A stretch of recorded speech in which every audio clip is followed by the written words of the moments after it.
അവൻ ആ കുഞ്ഞ് ഓടിച്ചത് അവൻ്റെ കുഞ്ഞിക്കൈക്ക് ഒരു കൈ ഉപ്പ് വാരി ഈ ബക്കറ്റിലോട്ട് മോരും വെള്ളത്തിലേക്ക് ഇട്ടിട്ട് അവൻ ഇങ്ങനെ വലിയ സ്പൂണൊക്കെ എടുത്തിട്ട് ഇങ്ങനെ നല്ല ഇളക്കൊക്കെ ഇളക്കി. എന്നിട്ട് അവൻ അപ്പനോട് ചോദിച്ചു, അപ്പ ഉപ്പ് എവിടെ? അപ്പ ഉപ്പ് എവിടെ? അപ്പൊ അപ്പൻ എന്ത് പറഞ്ഞാണ്? മേലെ മിഴി നോക്കി ഞാൻ പാടാൻ വന്നിത. അപ്പ ഉപ്പ് എവിടെ? അപ്പൊ അപ്പൻ എന്ത് പറഞ്ഞാണ്? മോനെ കുട്ട ചക്കരെ, നീ ഇട്ട ഉപ്പ് ഈ മോരും വെള്ളത്തിൽ മുഴുവനുമുണ്ട്. നീ ഇട്ട ഉപ്പ് ഈ മോരും വെള്ളത്തിൽ മുഴുവനുമുണ്ട്.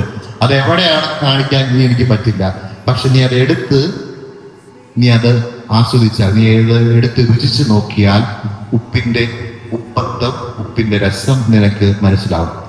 ഈശോ കല്ലറയിൽ തീർന്നില്ല, 3-ാം നാൾ ഉയർത്തെഴുന്നേറ്റു. കല്ലറയിലേക്ക് എല്ലാവരും ചെന്ന് നോക്കിയപ്പോഴും അവിടെ എന്താ കണ്ടത്? അവിടെ ഒന്നും കണ്ടില്ല. തൂവാല ചുരുട്ടി വെച്ചിരിക്കുന്നത് കണ്ടു, കച്ച മാറ്റി വെച്ചിരിക്കുന്നത് കണ്ടു. അവിടെ ഈശോയെ കണ്ടോ? ഈശോയെ കണ്ടില്ല. കല്ലറയിൽ ഇല്ലാത്തവൻ ഇന്ന് എവിടെയാണ്? കല്ലറയിൽ ഇല്ലാത്ത, മണ്ണിൽ ഒടുങ്ങാത്ത, കല്ലറയിൽ തീരാത്ത ഈശോ ഇന്ന് എവിടെയാണ്? ഇന്ന് നമ്മളിലുണ്ട്, എല്ലാവരിലുമുണ്ട്. വിശുദ്ധ കുർബാനയായി നമ്മുടെ കൂടെയുണ്ട്. വന്നിതാ